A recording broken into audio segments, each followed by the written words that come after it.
नमस्कार दोस्तों, स्वागत है आपका आज के मध्य प्रदेश के मुख्य समाचारों में। दोस्तों, आपको यहां पर मध्य प्रदेश की सुबह से शाम तक की तमाम बड़ी खबरें ब्रेकिंग अपडेट्स के रूप में देखने को मिलेगी। दोस्तों, आपसे रिक्वेस्ट है कि इस वीडियो को लाइक और शेयर कीजिए तथा इस चैनल को सब्सक्राइब कीजिए और बेल आइकन के नोटिफिकेशन को ऑन कर लीजिए। तो दोस्तों, सीधे चलते हैं आज की पहली बड़ी खबर की ओर।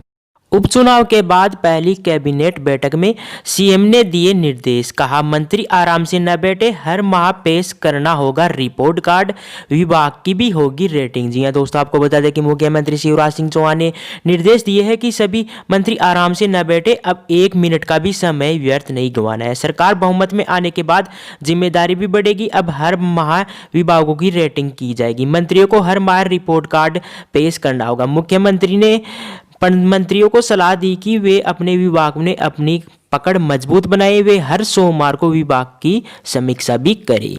इसके बाद दोस्तों अगली बड़ी खबर, वैक्सीन का ट्रायल आज से। जी हां दोस्तों, आपको बता दें कि भोपाल में कोवैक्सीन के 1000 डोज आ गए हैं, वॉलेंटियर को लगेगा पहला टीका। जी हां दोस्तों, आपको बता दें कि Indian council of medical research ICMR और भारत बायोटेक इंटरनेशनल की कोरोना वैक्सीन के तीसरे चरण का क्लिनिकल ट्रायल शुक्रवार को भोपाल के पीपुल्स मेडिकल कॉलेज में शुरू होगा। इसके लिए भारत बायोटेक ने कॉलेज को अपनी कोवैक्सीन के 1000 डोज भेज दिए हैं। यही रजिस्ट्रेशन कराने वाले पहले वॉलेंटियर को टीका लगेगा। इसका बूस्टर डोज 28 दिन बाद लगाया जाएगा। इसके बाद दोस्तों अगली बड़ी खबर, इंदौर मेट्रो में 1785 करोड़ की फिजूल खर्ची। 600 करोड़ लेने वाली जनरल कंसल्टेंट ने बिना नक्शा देखे जोन 3 के हिसाब से जारी किया था टेंडर। जी हां दोस्तों, आपको बता दें कि मेट्रो प्रोजेक्ट के लिए इंदौर को गलत जोन में रखने से हो रही 1785 करोड़ की फिजूल खर्ची में नया खुलासा हुआ है। पता चला कि प्रोजेक्ट में 600 करोड़ की फीस ले रही जनरल कंसल्टेंट ने भूकंप जोन का नक्शा देके बगैर ही इंदौर की को जोन 3 में रख टेंडर जारी किया, जिसके बाद में टेक्निकल डायरेक्टर ने संशोधित कर जोन 4 में कर दिया। अफसर अब बचने के लिए एक पूर्व IAS अफसर का नाम ले रहे हैं कि उन्होंने यह संशोधन कराया था। के बाद दोस्तों अगली बड़ी खबर, भड़काऊ भाषण मामला। जी हां दोस्तों, आपको बता दें कि मसूद की आखिरी लोकेशन दिल्ली में मिली थी।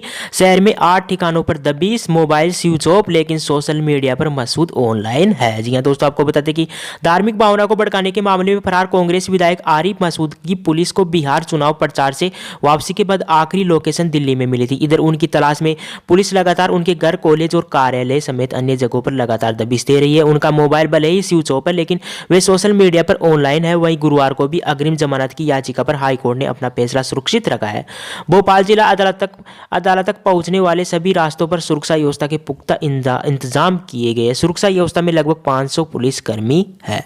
इसके बाद दोस्तों अगली बड़ी खबर, कृषि उपज मंडियों में राहत। जी हां दोस्तों, आपको बता दें कि 3 माह तक मंडी शुल्क 1.5 रुपए की जगह सिर्फ 50 पैसे ही लगेगा। जी हां दोस्तों, आपको बता दें कि कृषि उपज मंडियों में अब व्यापारियों से मंडी शुल्क 1.5 रुपए की जगह 50 पैसे प्रति 100 रुपए ही लिया जाएगा। अभी यह छूट 14 नवंबर से अगले 3 महीने तक की अवधि के लिए दी गई है। 3 महीने बाद इसकी समीक्षा कर आगे के लिए फैसला लिया जाएगा। मुख्यमंत्री शिवराज सिंह चौहान ने गुरुवार को उच्च स्तरीय बैठक में यह निर्णय लिया कि उन्होंने कहा कि अगले 3 माह यदि मंडियों की आय से उनके संचालन, उनके रखरखाव और कर्मचारियों के वेतन भत्तों की व्यवस्था करने में परेशानी नहीं होती है तो सरकार इस छूट को आगे भी जारी रख सकती है। इसके बाद दोस्तों अगली बड़ी खबर, पूर्व प्रदेश महासचिव का कांग्रेस से इस्तीफा। बोले पूर्व मंत्री ने दबाव बनाया कि ठाकुरवाद में भाजपा के लिए काम करो। जी हां दोस्तों, आपको बता दें कि उपचुनाव संपन्न होते ही एक बार फिर जिले की कांग्रेस में रार बढ़ गया है। किसान कांग्रेस के पूर्व प्रदेश महासचिव अशोक भदौरिया ने पार्टी से इस्तीफा देते हुए पूर्व मंत्री एवं लाहौर विधायक डॉक्टर गोविंद सिंह पर आरोप लगाया कि उन्होंने मेहगांव 20 के उपचुनाव में उन पर ठाकुरवाद में भाजपा के लिए काम करने का दबाव बनाया। इससे पहले कांग्रेस जिला अध्यक्ष जय श्री राम बघेल भी यही आरोप लगा चुके हैं।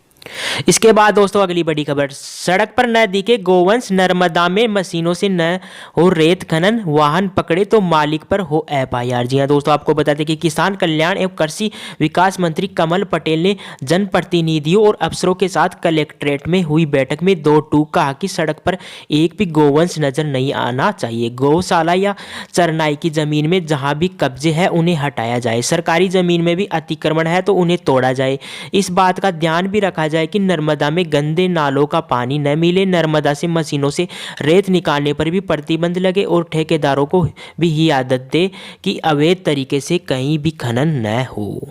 इसके बाद दोस्तों अगली बड़ी खबर, मौसम में बदलाव। जी हाँ दोस्तों, आपको बता दें कि चक्रवात का असर खत्म हो गया है। दिन भर चली ठंडी हवा, अब कल से फिर बढ़ेगी ठंड। जी हाँ दोस्तों, आपको बता दें कि शहर में मौसम के तेवर फिर बदलने लगे हैं। गुरुवार को दिन और रात के तापमान में गिरावट हुई है। दिन भर ठंडी हवा चलने से ठंड भी बढ़ गई है। मौसम वैज्ञानिक का कहना है कि तमिलनाडु में उठे चक्रवात का असर खत्म होने से शनिवार से फिर धीरे धीरे ठंड बढ़ेगी। दिन और रात के तापमान में गिरावट भी हो सकती है। गुरुवार को दिन का तापमान 28.8 डिग्री दर्ज किया गया। बुधवार के मुकाबले इसमें 0.7 डिग्री की कमी आई। शाम 4:30 बजे के बाद 15 किलोमीटर प्रति घंटे की रफ्तार से हवा भी चली। रात का तापमान 13.8 डिग्री दर्ज किया गया। इसके बाद दोस्तों अगली बड़ी खबर, भोपाल के विजय का जनरेटर सियाचिन में सेना के लिए बनाएगी बिजली।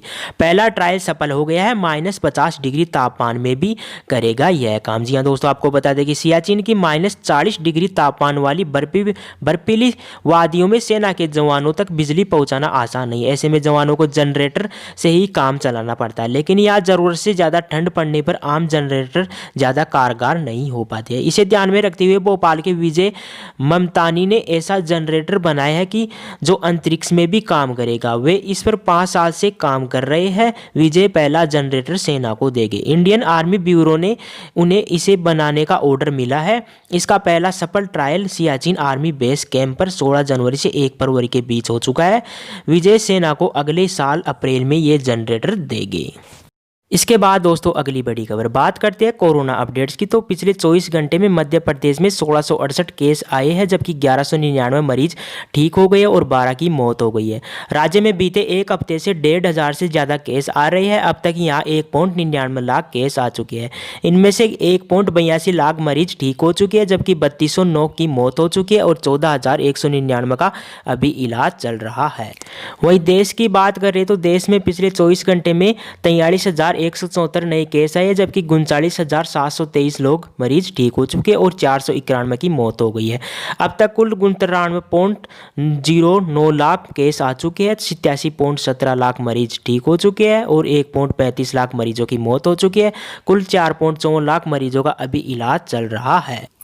इसके बाद दोस्तों अगली बड़ी खबर, रतलाम में ट्रिपल मर्डर। जी हाँ दोस्तों, आपको बता दें कि मां, बेटी व पिता की गोली मारकर हत्या। फायर में एक भी निशाना नहीं चूके कातिल। जी हाँ दोस्तों, आपको बता दें कि राजीव नगर में बुधवार रात करीब 9 बजे छोटी दिवाली पर 2 युवकों ने एक परिवार के 3 सदस्यों मां, बेटी व पिता की गोली मारकर हत्या कर दी। जिले में एक परिवार के खात्मे की यह पहली वारदात है। पुलिस ने आरोपियों का हुलिया पता कर लिया। आरोपी जिस स्कूटर से भागे थे वह दीनदयाल नगर से बरामद किया गया। मौके पर एक भी निशाना नहीं चूकने से पुलिस आरोपियों को पेशेवर मान रही है। फिलहाल पुलिस हत्या की थ्योरी में अफेयर और लेन देन को अहम मान रही है। हत्याकांड के बारे में गुरुवार सुबह 8 बजे उस समय पता चला जब किराएदार युवती अपनी स्कूटर की चाबी लेने पहली मंजिल पर गई।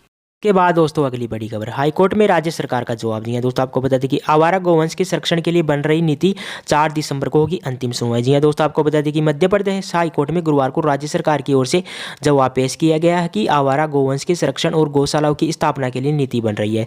जवाब को देखने के बाद acting chief justice Sanjay Yadav और जस्टिस राजीव कुमार दुबे को की डिवीजन बेंच ने मामले की अंतिम सुनवाई 4 दिसंबर को नियत की है।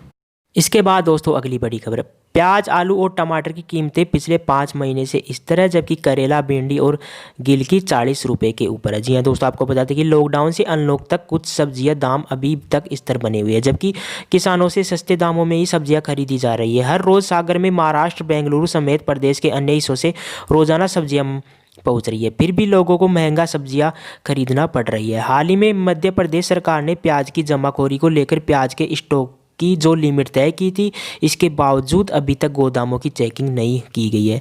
आलम यह है कि रोजाना 20 टन से ज़्यादा प्याज आने के बाद भी प्याज फुटकर में 40 से 50 रुपये में बेचा जा रहा है। सीजन की सब्जियों के दाम कम नहीं हो रहे हैं। किसानों से खरीदी जाने वाली सब्जियों पर 2 गुना तक मुनाफा कमाया जा रहा है। थोक फल सब्जी विक्रेता संघ के सचिव राजकुमार दमेचा ने बताया कि मंडी में रोजाना प्याज की आवक हो रही है। तो दोस्तों, ये थी मध्य प्रदेश की सुबह से शाम तक की तमाम बड़ी खबरें ब्रेकिंग अपडेट्स के रूप में। दोस्तों, आपसे रिक्वेस्ट है कि इस वीडियो को लाइक और शेयर कीजिए तथा इस चैनल को सब्सक्राइब कीजिए और बेल आइकन के नोटिफिकेशन को ऑन कर लीजिए, जिससे कि आपको मध्य प्रदेश की तमाम बड़ी खबरें देखने को मिल सके। Thank you. वंदे मातरम। भारत माता की जय। जय किसान, जय जवान।